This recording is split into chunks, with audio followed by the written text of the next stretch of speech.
your own type of chess.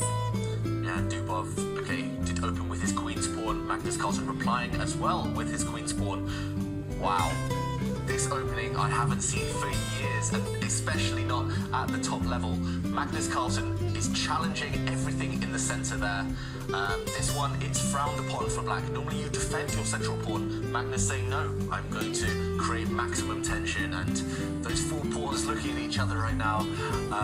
This is an extremely rare scenario, but Dubov, he doesn't flinch. He doesn't get carried away. He doesn't capture one of black's pawns in the middle. He maintains that tension as he is wont to do. He just brings his knight towards the center.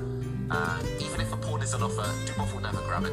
He'd rather more things to think about. He doesn't want to just reveal his best openings. He doesn't want to say, okay, these are my openings, you target me here. He wants to play some weird, wonderful, creative, rare, long forgotten openings. And Nepomniachtchi, he will have to spend a few hours, a few days, a few weeks studying everything that Magnus Carlsen plays, so why not give him some extra things to think about? And okay, Carlsen right now having a bit of a pause. He's got a lot of choice. He can capture two different pawns in the center. As black, he can play copycat. He can develop his knight. He can back up his pawns in the center with other pawns. Lots of choice, but I think he's definitely trying to surprise us, trying to entertain us, and he's going to try and get off the beaten track as quickly as possible. He doesn't want to allow Dubov to use any preparation. They look very friendly. Well, they used to look very friendly, those four pawns in the center there. Now there are only two. I know. They're going to be friendly off the board. Those two remaining pawns are about to disappear as well. Oh. Any moment. Yeah, well, this is definitely...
And here comes the pawns. Oh dear.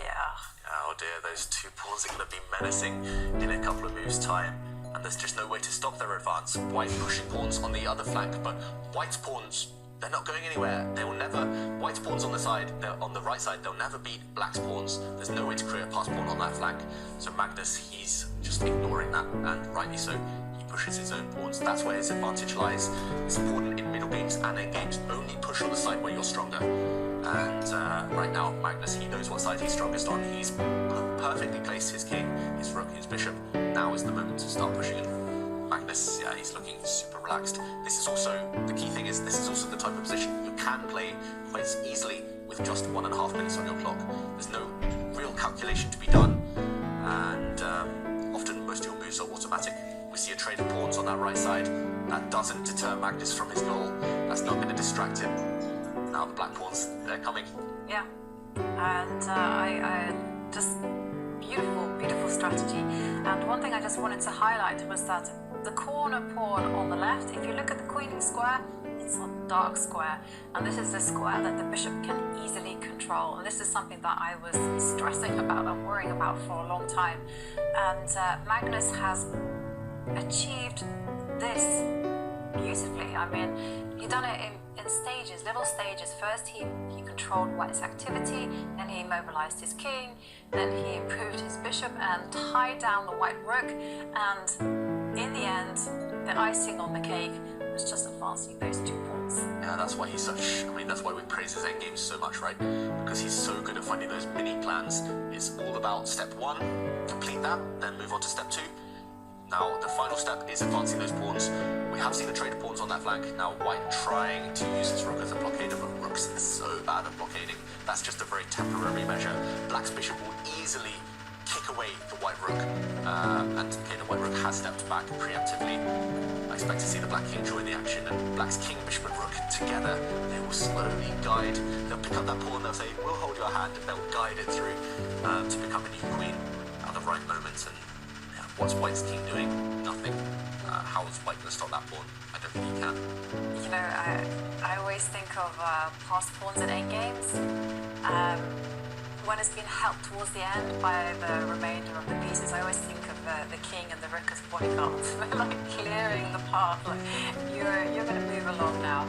And it's totally hopeless. That black pawn, that left side, is the start of the show. That B pawn. Now it will be a very important victory for Magnus. Yeah, second in a row. Yeah. The best. And Dubov resigns. There's no way to deal with that pawn. Magnus Carlsen wins and ends the day. What?